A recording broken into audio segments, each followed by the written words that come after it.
নমস্কার বন্ধুরা, অমৃত কুম্ভ চ্যানেলে আপনাদের সবাইকে স্বাগত। আজকে পাউরুটি দিয়ে নিরামিষ চপের রেসিপি আপনাদের জন্য এনেছি। কিছু ঘরোয়া উপকরণ দিয়ে খুব সহজ পদ্ধতিতে পাউরুটি দিয়ে আমি আপনাদের চপটা বানিয়ে দেখাবো।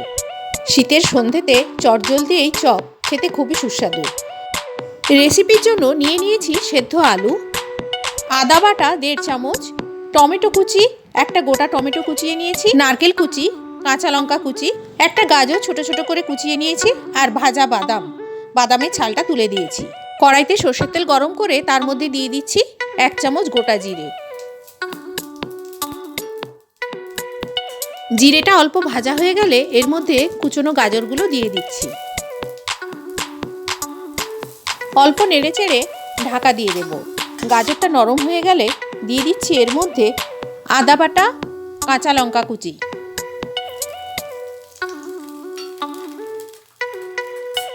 কুচনো টমেটো, নারকেল কুচি আর ভাজা বাদামটা দিয়ে তেলের মধ্যে নাড়াচাড়া করে নেব।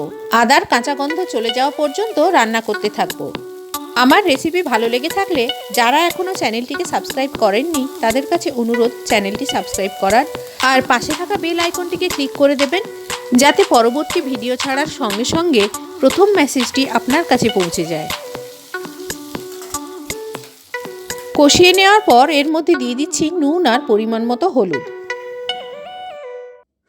সেদ্ধ আলুগুলো স্ম্যাশ করে নিয়ে কড়াইয়ে দিয়ে 1 চামচ জিরে গুঁড়ো, 1 চামচ গরম মশলা গুঁড়ো আর সামান্য পরিমাণ চিনি দিয়ে মিশ্রণটা ভালো করে মিনিট 2 রান্না করে নিয়ে মিশ্রণটা নামিয়ে নিয়েছি। অল্প অল্প পোর্শন নিয়ে চপের আকারে গড়ে নিলাম। এর আগে আমার চ্যানেলে মাংসের চপের রেসিপি দেখানো আছে, চ্যানেল সার্চ করলে রেসিপিটি পেয়ে যাবেন। এবারে একটা বাটিতে জল নিয়ে পাউরুটিগুলো এরকম ডুবিয়ে নিয়ে হাতের সাহায্যে চেপে চেপে জলটা বের করে নিতে হবে। খুব ভালো করে চেপে জলটা বের করে নিয়ে এর মধ্যে একটা করে পুর দিয়ে দেব। তারপর 2 হাতের সাহায্যে পাউরুটির চারধারটা দিয়ে পুরটাকে ঢেকে দিয়ে মুড়ে নিয়ে হাতের সাহায্যে শেপ দিয়ে দিতে হবে। দেখে নিন ভালো করে জিনিসটা। গরম মশলা আর মাংসের চপের ভিডিও লিঙ্ক ডেসক্রিপশন বক্সে দেওয়া থাকবে, ওখান থেকে পেয়ে যাবেন।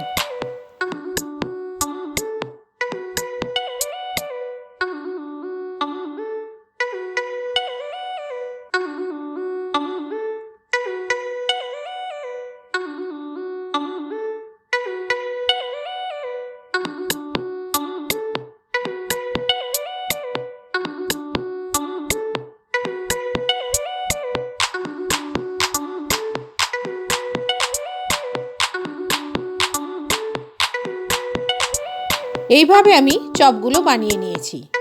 এবারে ভেজে নিতে হবে, সেজন্য কড়াইতে তেল বসিয়ে গরম করতে দিয়েছি। তেলটা খুব ভালো মতো গরম করে নিতে হবে।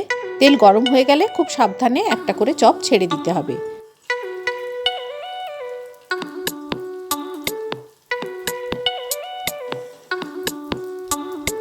চপগুলোর এক পাশ ভাজা হয়ে গেলে উল্টে দিতে হবে অপর পাশ ভাজার জন্য।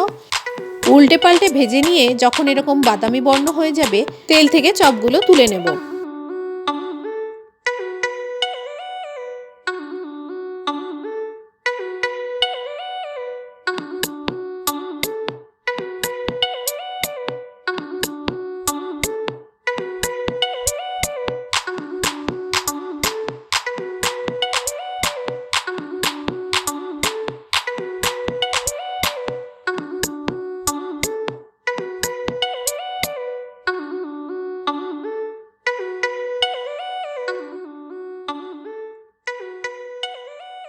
আজ এই পর্যন্ত, দেখা হবে অন্য কোনো দিন অন্য কোনো রেসিপিতে। ততদিন সবাই ভালো থাকবেন, সুস্থ থাকবেন আর আনন্দে কাটাবেন। ধন্যবাদ।